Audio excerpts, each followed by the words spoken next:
खुलुमबाय गोजोन फुंबिलिनि बयनिसिमबो गाहाम हामलायनायखौ जासिहरनाय थाबाय आं सिबिरानि ब्रह्म नोंथांमोनखौ एसबी बड' निउज चेनेलाव गासैखौबो बरायबावनाय थाबाय नोंथांमोननि थाखाय आं गोदान मोनसे भिडिअ लानानै फैबावबाय अन्नानै भिडिअखौ जोबजासिम नायलांदो क'क्राझाराव फिन बुथारनाय जाथाय बिटिआरनि बिखा क'क्राझाराव हिंसायारि जाथाय जानाया बांनायनिफ्राय बांदों जावले जावले मानसि बुथारनाय जादों क'क्राझाराव बे खेबावबो सासे बर' लाइमोननि जिउ खहा क'क्राझारनि मागुरमारि साहा फेक्टरिनि साखाथियाव मोननो हादों गेरेमसा नार्जारिनि गोथै देहाखौ क'क्राझारनि 3 नं वार्ड रुपाथि नगरनि थागिबि गेरेमसा नार्जारिया बिफानि मुङा जगदीश नार्जारि आरो बिमानि मुङा सुकन्तला नार्जारि आइटिआइनि फरायसामोन गेरेमसा नार्जारिया आरो बे बन्दनि समाव न'आव दंफैयोमोन गेरेमसा नार्जारिया लोगोफोरजों थांलाय फैलायबो जागासिनो दंमोन होननानै नखरनिया फोरमायथिदों लोगोसे नखरनिफ्राय फोरमायथिबावनाय बायदिब्ला जाथाय जानायनि सानथाम सिगांनिफ्रायनो न'आव गैयामोन गेरेमसा नार्जारिया जायखौ लानानै गेरेमसा नार्जारिखौ नखरनिफ्राय नागिरनायबो जादोंमोन नाथाय दा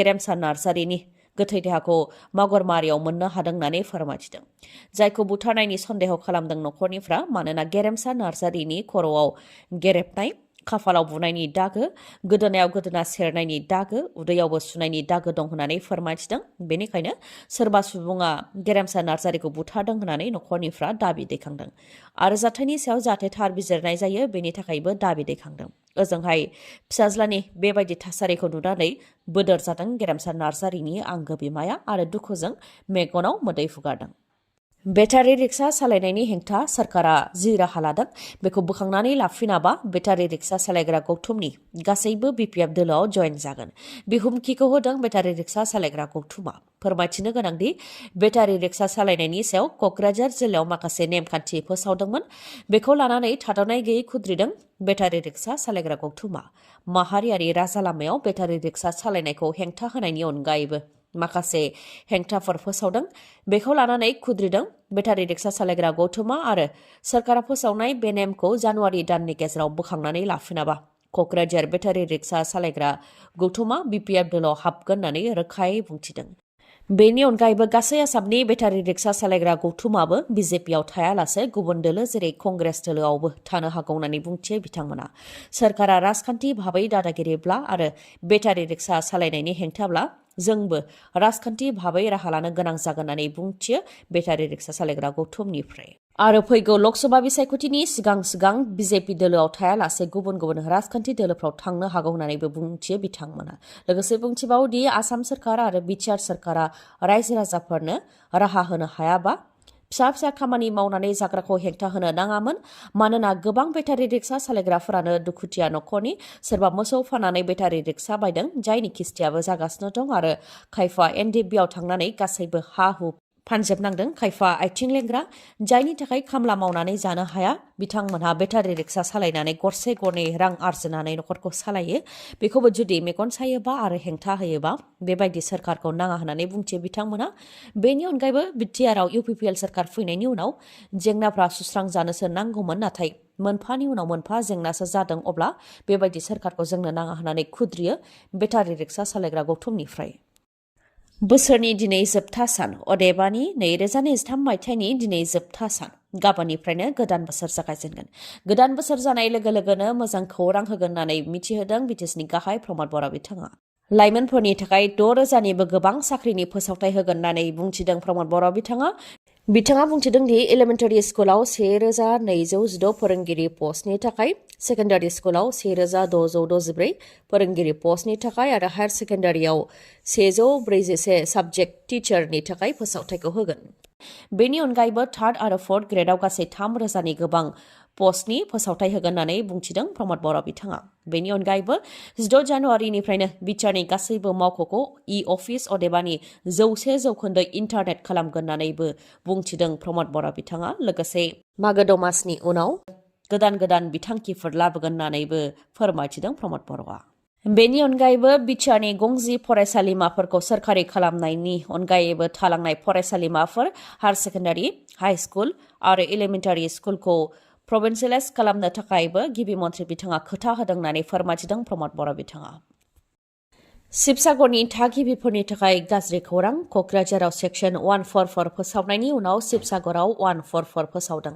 उदखारिफोर गाग्लोबनो हागौनि सन्देह खालामदों शिबसागराव, जायनि थाखाय 2 दान अदेबानि 60 साननि थाखाय सेक्सन 144 होदों शिबसागराव। ल' एन्ड अर्डार थासारिया जाहाथे गाज्रि जाया बेनि थाखायनो सेक्सन 144 खौ फोसावदों आरो बे आयेन बायदियै पाब्लिक प्लेसाव साबबानि गोबां सुबुं थुबुर जानो मोना, धर्ना, स्ल'गान बा होख्रावनाय जायखिजाया हाबाफारिफोर खुंनो मोननाय नङा, वालाव धर्ना होनायनि लिरनाय बायदिनिफ्रायबो गोजानाव थानो थाखाय बुंथिदों। बेनि अनगायैबो सुबुंफोरनिफ्राय रां बिनाय, फसंथानफोरनिफ्राय रां बिनायनिफ्रायबो गोजानाव थानो नांगोन। मटर साइकेल सालायनायनि बेलायावबो उननि सिटआव रावबो गाखोनो मोननाय नङा, नाथाय 60 बोसोरनि बांसिन आरो 12 बोसोर बैसोनि उन्दै आरो गासैबो अफिसारफोर लोगोसे स्टेट गभर्नमेन्ट आरो सेन्ट्रेल गभर्नमेन्टनि सोरखारि मावथिफोरनि थाखाय बे आयेना लागू जानाय नङा। बेनि अनगायैबो आसाम नागालेण्ड सिमायावबो सिमानि 5 किल'मिटार जानथायसिम आसाम फारसेथिं मोनाबिलि 6 रिंगानिफ्राय फुंनि 6 रिंगासिम नाइट कारफिउ फोसावदों। दुलाराय बर' फरायसा आफादनि आफादगिरि दिपेन बर'नि मेगनाव मोदै। बिश्वनाथ जिल्ला एबसुनि खुंगा 7थि थान्दै जख'न्थाइ हाबाफारियाव जौसांसायाव बिबुंथि होबाय थानायनि गेजेरावनो मेगनाव मोदै हुगारदों दिपेन बर'आ। सोमावसारनायखौ लानानै गावनि बिबुंथि लाखिनायनि गेजेरावनो मेगनाव मोदै हुगारदों।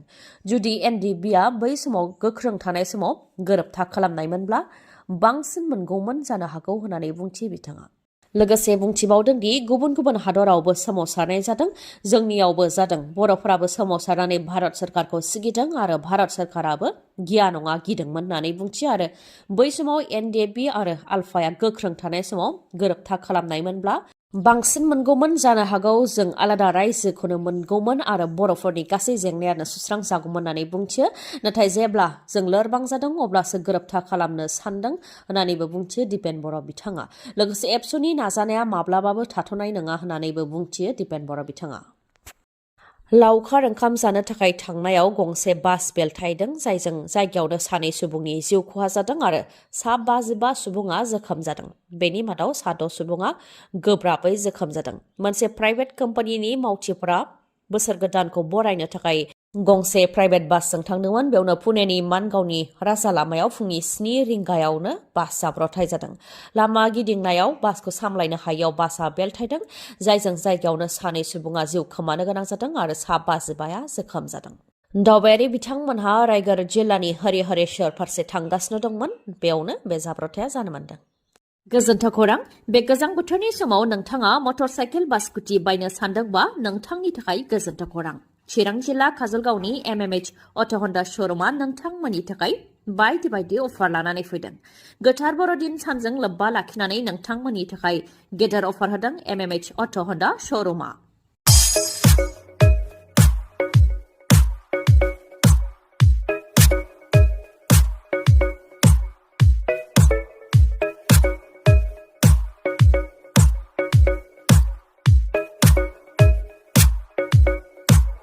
अफारफोरा जाहैबाय बेसेन नाङालासे गंनै हेलमेट मोननो हागोन आरो गांसे कम्बलबो मोननो हागोन।